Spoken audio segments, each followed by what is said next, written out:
Sur le plateau de l'émission Ça commence aujourd'hui, ce jeudi 11 avril, Mallory Nataf a donné des nouvelles de ses enfants.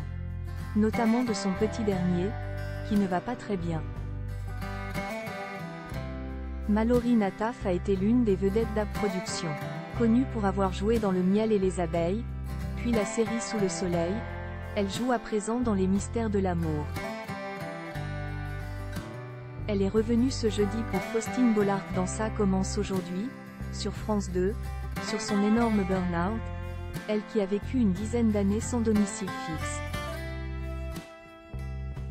À partir du moment où je suis sortie des séries de TF1, sans suivi psychologique et psychanalytique, je n'ai pas cessé de glisser, comme une lente, infiniment lente, descente aux enfers, qui m'a menée à la rue. Elle continuait tant bien que mal de se montrer active sur le plan professionnel, notamment au théâtre. Je lisais, Jai fait du théâtre pendant 9 ans, Jai enchaîné avec une pièce avec Bernard Menet et Maurice Rich, une pièce de Rick Assous, une très jolie pièce que Jai tournait dans le sud de la France. Jai enchaîné ensuite avec un Molière où je jouais Alcmen avec Michel Leroyer, à nouveau Bernard Menet et Jai enchaîné des pièces de théâtre. Après avoir écouté son récit, Faustine Bollard lui a demandé si elle était toujours en contact avec ses enfants.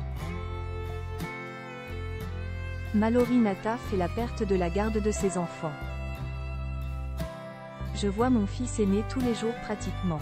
Mon petit, il est placé à la DAS, Direction départementale des affaires sanitaires et sociales, NDLR. Ça ne se passe pas très bien pour lui, c'est très difficile. Il se retrouve à l'âge de 14 ans, il se rend compte qu'il est un enfant placé, il le vit très mal. A alors répondu Mallory Nataf, elle qui n'a en revanche plus aucune communication avec sa fille, qui ne veut plus entendre parler d'elle. Rappelons que l'actrice a perdu leur garde. Un souvenir très douloureux, qu'elle s'était remémoré sur le plateau de Touche pas à mon poste en décembre dernier. Quand on m'a enlevé mes enfants le 18 juillet 2011, je me suis écroulée de douleur, j'étais à ramper par terre, à hurler comme une bête. Je n'ai plus pu organiser le quotidien.